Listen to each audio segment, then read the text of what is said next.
Es lo siguiente, más o menos, hemos logrado tener idea del funcionamiento de un embrague, que en este caso estamos usando un embrague automotor, y en muchas máquinas que a ustedes les toque a veces estar trabajando o que les pidan repuestos, si están en abastecimiento, supónganse, y dicen, mirá, hay que comprarle los embragues para la máquina tal, que es de Finlandia, y lo necesitamos para el viernes. ¡Ah, la plata! ¿Cómo traigo los discos de embrague desde Finlandia para el viernes? Capaz que puedo, pero me va a salir. Entonces, a lo mejor, muchas veces uno recurre a usar elementos, o sea, pedazos de embrague de disco automotor adaptados al embrague que yo tengo que cambiar. Entonces me voy a una casa de embrague con el embrague finlandés y me fijo a ver de qué auto puedo sacar los elementos de fricción parecidos al de... Bueno, entonces medio que hago un rejunte del embrague finlandés con el auto de acá y salgo del... O sea, a veces uno tiene que desarrollar ciertas técnicas, no muy técnicas, digamos, para salir del paso. Entonces, la idea es que tengan idea, no porque vayan a estar trabajando con automotores, sino porque esto, por la venta masiva que hay de automotores y de repuestos de automotores, les puede permitir salir del paso de otra cosa que no sea un automotor. Bien, algunas formulillas que tenemos que dar, porque si no, no puede ser. Y que tienen por objeto nada más que reafirmar todo lo que acabamos de decir.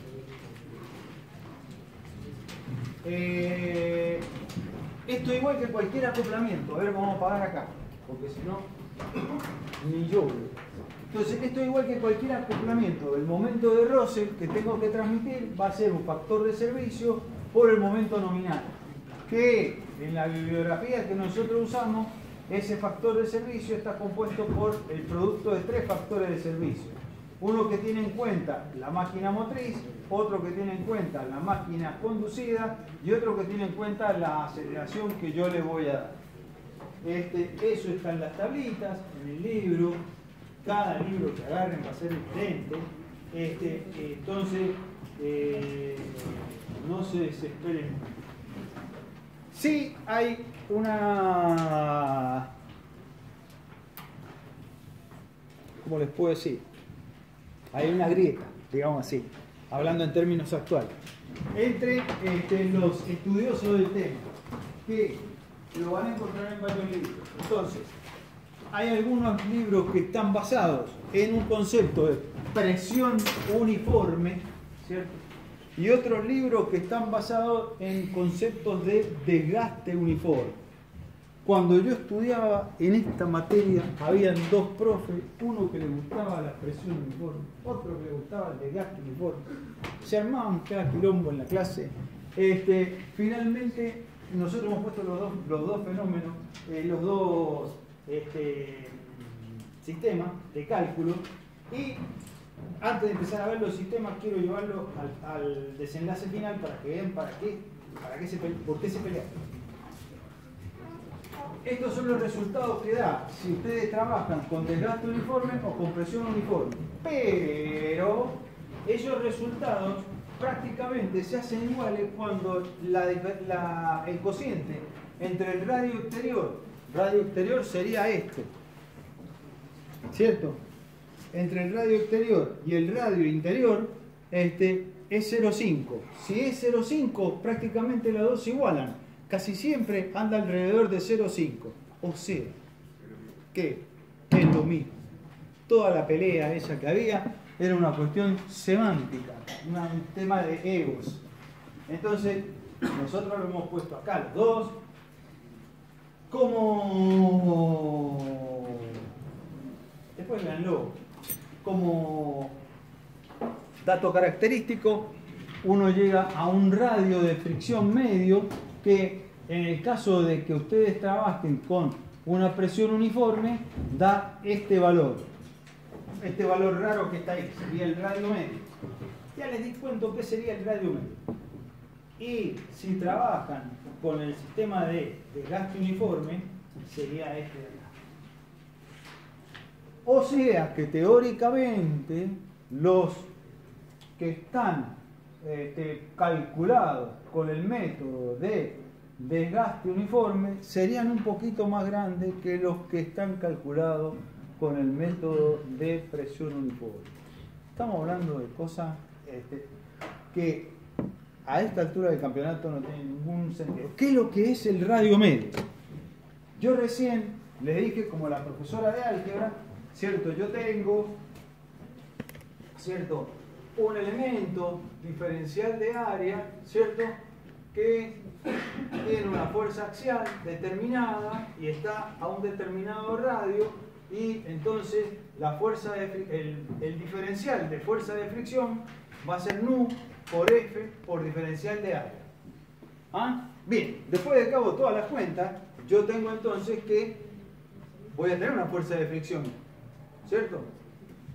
Y voy a tener un momento de fricción, que lo acabamos de ver. El momento de fricción va a ser la fuerza de fricción por el radio. Entonces yo lo que hago es decir, bueno, tengo este momento de fricción, tengo esta fuerza que me la da nu por FA, ¿cierto? Y de acá, entonces puedo despejar cuánto vale el radio medio. Es algo completamente teórico, o sea, no existe, no está en el disco, no está el radio medio. Es nada más que para tener idea cuál sería más grande que otro. Vuelvo a lo de recién. Realmente, en lo que hay en la industria, realmente se trabaja en esta zona en donde prácticamente los dos dan los mismos resultados. Entonces, ni se calienten, pues apréndanse la formulita como para aprender y nada más. Pero no tiene ningún sentido práctico.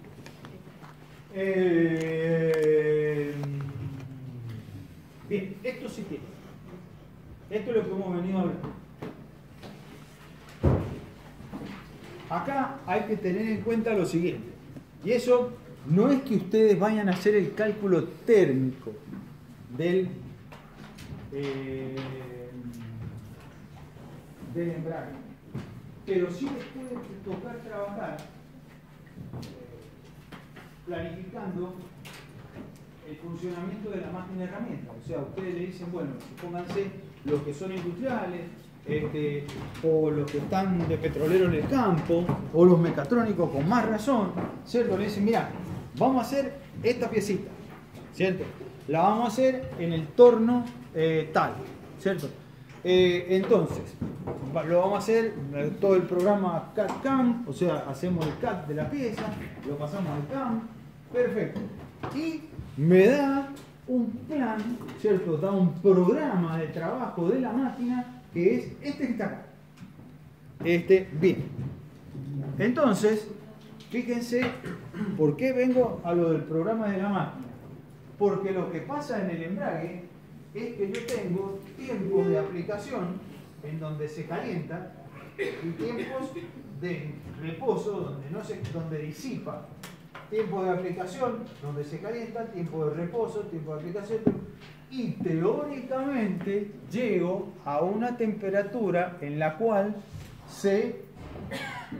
lo que está disipando y lo que está produciendo de calor se igualó. Entonces es una temperatura de equilibrio. Esa temperatura de equilibrio a la que voy a llegar, ¿cómo tendría que ser con relación a la temperatura máxima admisible por el material de fricción? Menor, porque si no se me va a quemar. Entonces, este es un tema que ustedes no van a verificar. El calentamiento no es objeto de la cátedra enseñarles a verificar el calentamiento. Si bien está la fórmula, ¿cómo se sabe? Pero sí, tengan en cuenta ese dibujito, porque entonces quiere decir que yo, si lo someto a otro estado, a a otro sistema donde no le doy tiempo de reposo. Entonces, ahora vamos a la planificación que les toca hacer a ustedes en fábrica del torno, ¿cierto? Y entonces, bueno, a ver, va a tener así, cómo va a trabajar, cuántas veces entra el embrague. Todo eso lo tiene que decir, mirá, esta máquina no se va a bancar, porque está trabajando el embrague demasiado. ¿Cómo no se va? No, porque se va a quemar el embrague. O puede pasar al revés.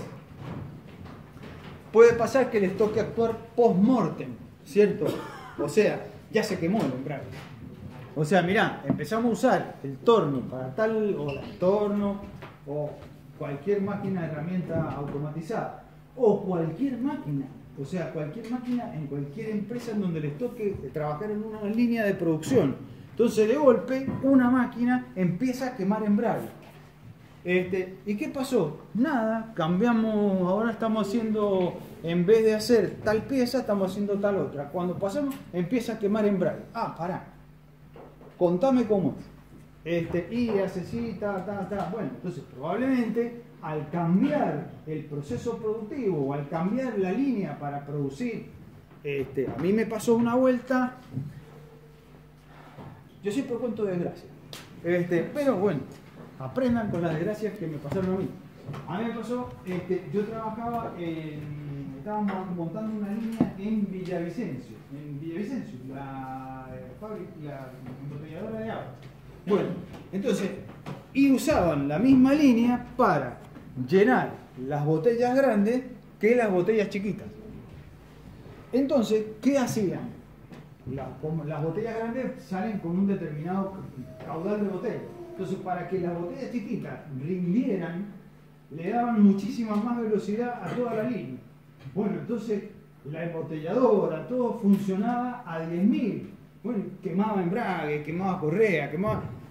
Bueno, pará, esto no está hecho para llenar botellas chiquititas, está hecho para llenar botellas grandes. Habrá que poner otra línea para llenar botellas. Vos estás loco, ni loco vamos con otra línea. Adecuá la línea para que se banque la botella chiquitita. Bueno, perfecto. Hubo que hacer un laburito, ¿cierto? De ver todos los embragues, las correas, ¿cierto? ¿Ven? Entonces a veces a uno le toca prever y otras veces decir, miren, esto está pasando por tal cosa, ¿cierto? Y a veces el resultado no es muy simpático, o sea, hay que tratar de ver cómo lo dice uno para que no maten al mensajero, digamos así. ¿Ven? Entonces, esto del calentamiento, está la formulita por ahí, no es para que ustedes calculen. Ahí está toda la fórmula, entonces, la temperatura final, temperatura del aire, cómo es la disipación, el calor generado, etcétera, etcétera. Lo que se tienen que acordar es que teóricamente tendría que poder disipar lo mismo que genero para lograr en algún momento una temperatura de equilibrio. Y esa temperatura de equilibrio tiene que ser menor que la temperatura máxima admisible por el material.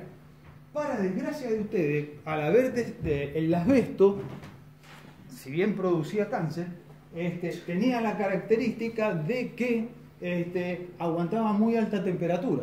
Por eso se usaba el asbesto, ¿cierto? Entonces llegaba como 250 grados. Los materiales que se usan en la actualidad no aguantan esa temperatura. Entonces, medio que son más proclives, digamos así, a fallar por temperatura que los discos que se usaban antes. Bien. ¿Qué más?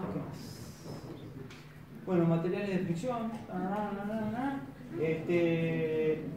En general depende muchísimo. Más o menos. Eso sería un material de fricción. O sea, lo que hacen, ¿vieron los cartoneros que se llevan los trapos viejos? Bueno, los trapos viejos van a parar, algunos, a ser el elemento de fricción de los discos de embrague. O sea, hacen como una pasta con los trapos y una resina fenólica y pedazos de virutita de cobre para que sea transmisor del calor, etcétera, etcétera. Y esa pasta la prensan y esos son los discos, los elementos de fricción de los discos de embrague. Antiguamente esas fibras eran de acero, ¿cierto?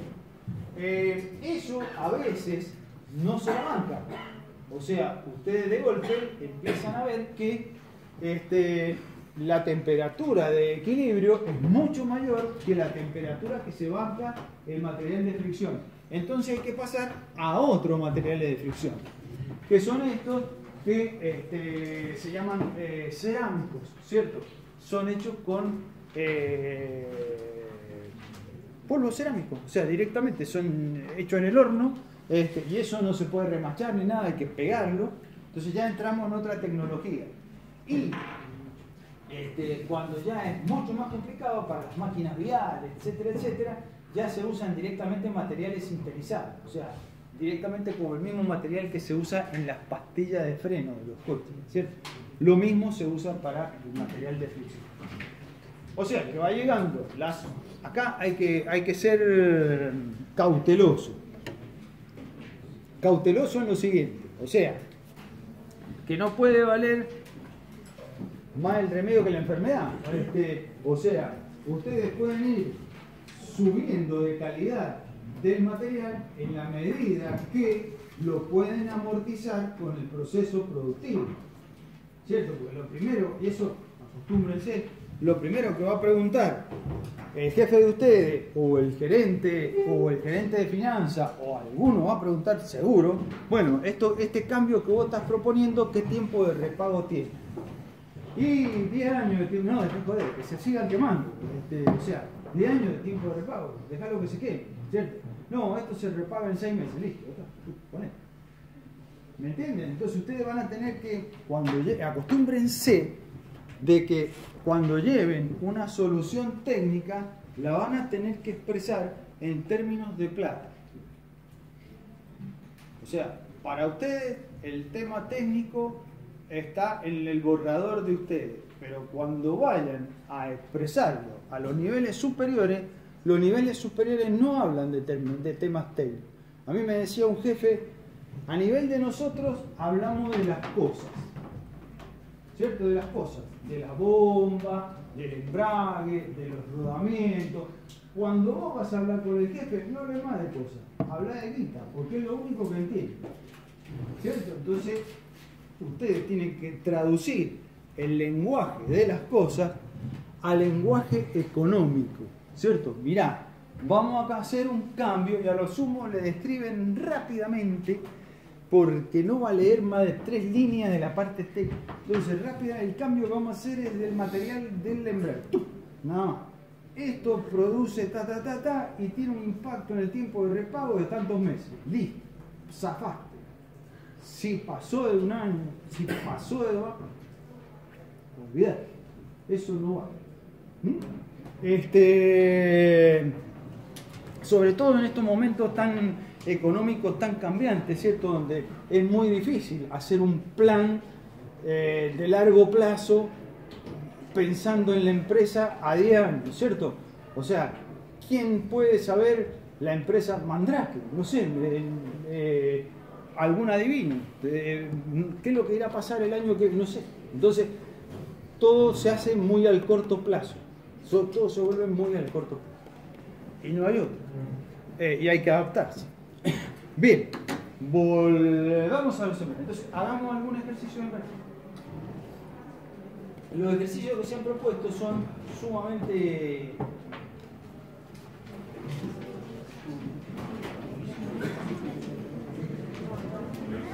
está acá también, en los que van a ver ustedes, que está subido, está frenos. Yo no les quiero dar freno el mismo día que embrague porque se va a armar un bolonque en la cabeza, así que o lo vemos la clase que viene o lo vemos luego en las consultas, pero embrague y freno el mismo día, cerebralmente no se puede dar, así. Pero como es parecido, está metido en el mismo power plan.